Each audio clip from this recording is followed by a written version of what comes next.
Hello, Milwaukee Bucks fans. Welcome back to another episode of Bucks Latest presented by Fan Arch. As always, I'm your host, Dean Simon. And before we get into everything, please make sure to leave a like, leave a comment, and subscribe. We are still very much on the road to 1,000 subscribers, so I would really appreciate if you could hit that big red button down below. We just passed the 900 subscriber threshold, so can't believe we've hit that number so quick, but still on the road to 1,000. So if you could hit that button, I would really appreciate it. Also, turn on post notifications so you don't miss future episodes and future Milwaukee Bucks updates. All right, so now that everything is out of the way, we have some more roster construction news with the Bucks adding Cormac Ryan to a training camp contract, and this is where the Bucks are in a state of uh, i- confusion, I guess you could say, because there aren't necessarily roster spots that are going around, and they're going to have to make cuts with the ensuing training camp and going into the preseason and obviously the regular season. There are about, I want to say, like 17 guys or 18 guys now with Cormac Ryan entering the fold on the Milwaukee Bucks. So now throughout training camp, they're going to have to make decisions with regard to Amir Coffey and Andre Jackson Jr. But for Cormac Ryan himself, of course, he didn't have the most impressive summer league showing with the Bucks. He, I believe, was it the first game of summer league or the second, where he started out really hot, and when you could see that, like when he's on a heater, he's a guy that you need to get the ball in his hands, and he'll just make things work. But it was clear that while the shots weren't necessarily going down for Cormac in the final 4 out of 6 summer league games for the Bucks, that he wasn't afraid to put the ball on the floor and get to his spots, and he would kind of bump off of defenders and put up little floaters in the lane, and he was a very creative ball handler, and I feel like that's something that was not necessarily expected. But aside from being a very confident 3-point shooter, he was very willing to put the ball on the floor, and I feel like that was great for showing the Bucks staff that, maybe he could develop into a guy that they can actually rely upon with the ball in his hands in very limited action. But for what we know about Cormac Ryan, he is a shooter, though his time throughout college, he didn't really get over the, I want to say, like 35% mark from 3-point range, and that was also the same in the G League and this past year for the Oklahoma City Thunder's G League affiliate. Is it the Blue, the Oklahoma City Thunder Blue? Or the Oklahoma City Blue, something like that. He was around 35% from three on about 6 attempts, averaged 10 to 12 points a game, and wasn't necessarily the most effective in terms of knocking down shots at an efficient rate, shot about 40% from the field. But there's always, you got to have faith in a guy like that, that, he is a pure shooter, and when he finds his shot, good results usually follow. So excited to see what he can do throughout training camp, and if he can actually compete for a roster spot on the Milwaukee Bucks. And that's kind of what we're going to get into next, is that there's still guys like Amir Coffey, who the Bucks brought in as a free agent and who I believe to be one of the more underrated free agent pickups of any team and any player in the offseason.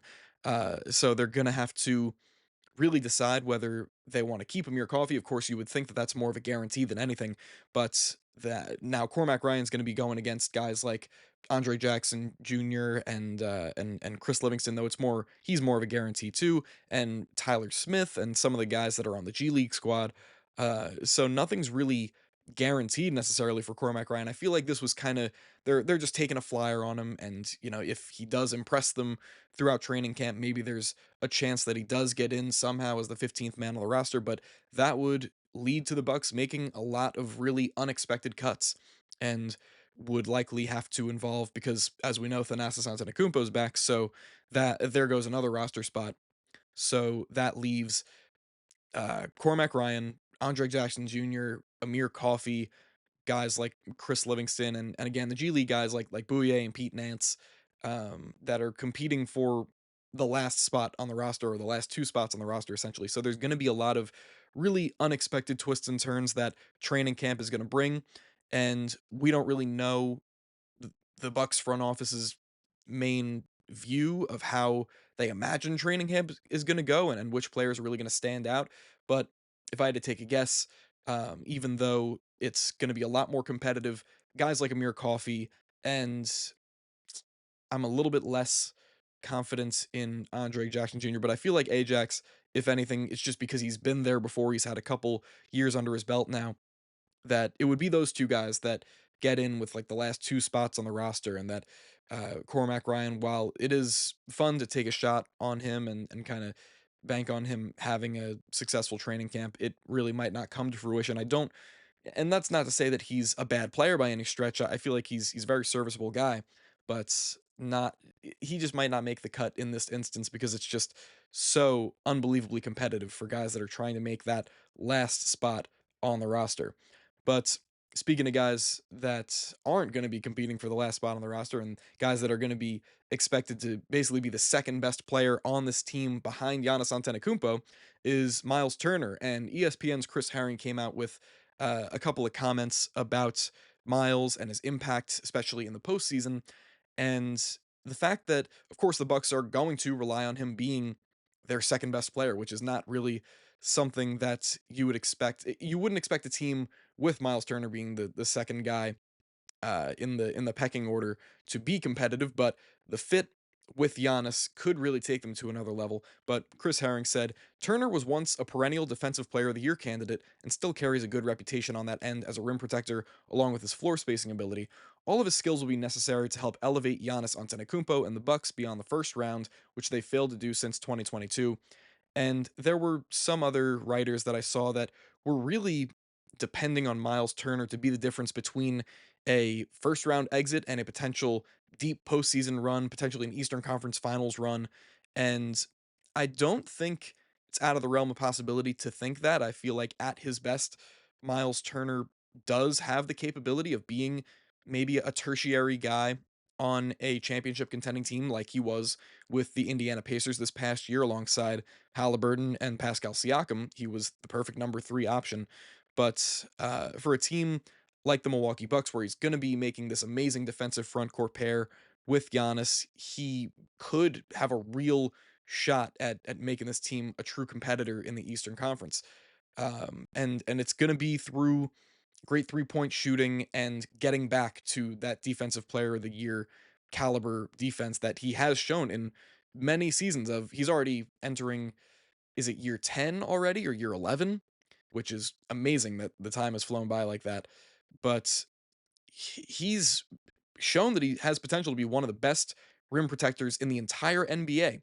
And he's so athletic for his size, and of course, the three-point shooting has to do with uh, much of the reason why he's so relevant to this point in his career and why he's still able to potentially help a Bucks team like this compete.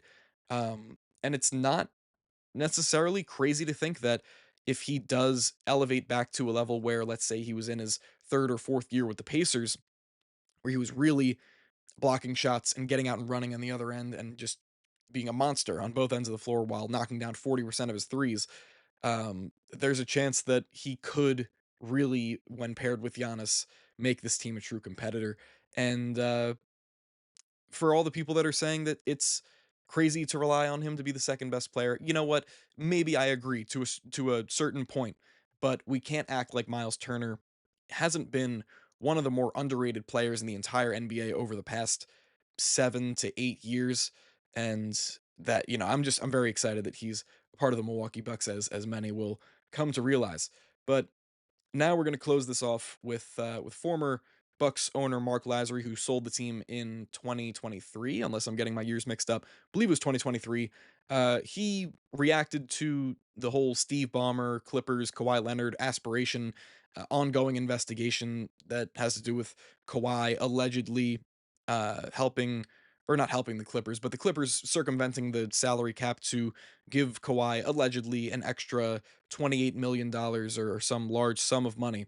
And Mark Lazary's comments, they basically echoed the same kind of thing that Mark Cuban has said in recent days, that he just doesn't believe that Steve Ballmer, a guy who's been revered as one of the more if anything, entertaining owners in the NBA. He's always shown a lot of care for the Clippers and whether they're winning or losing. And of course, with the Intuit Dome, he put kind of like his heart and soul into the creation of that arena for the Clippers and introduced the wall where it's just the fans only, like the diehard fans only section where it's like they can't sit down and crazy stuff.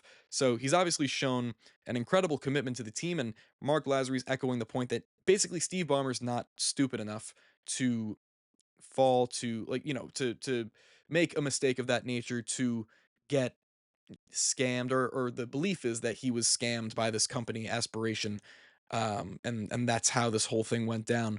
But basically, Mark Lazary saying that he's not believing that Steve Ballmer would stoop to that level.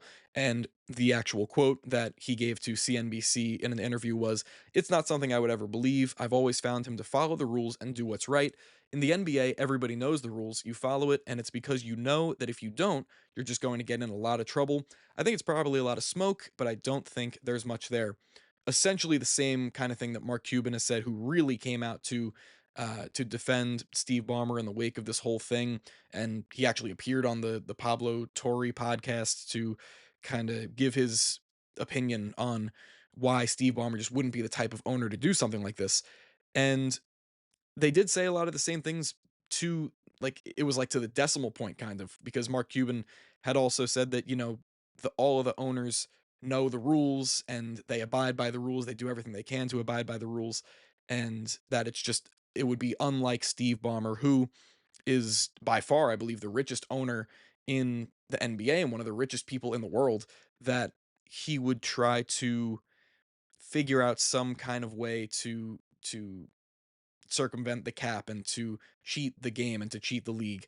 And especially for a guy that's shown as much genuine care for his franchise as any owner in the league in recent years. So multiple owners or former owners coming out to say that they just don't think Steve Ballmer would have done this with Kawhi and organized this thing to get him more money under the table for the no show endorsement type of thing. But again, the investigation is ongoing and all things are alleged, and nothing has really come to fruition out of this whole investigation. So we're going to have to wait and see, at least probably through the course of the regular season. There's a chance this thing might extend, especially if they, find kind of substantial evidence or information that kind of prolongs this whole thing. So we'll see, and we'll wait for an actual outcome with this whole thing. But anyways, that'll be it for me today. Thank you very much for tuning into another episode of Bucks Latest, presented by FanArch. Again, I've been Dean Simon. If you liked this episode, please leave a like and leave a comment down below. Also hit that subscribe button and turn on post notifications. All right, I will see you guys in the next one. Go Bucks.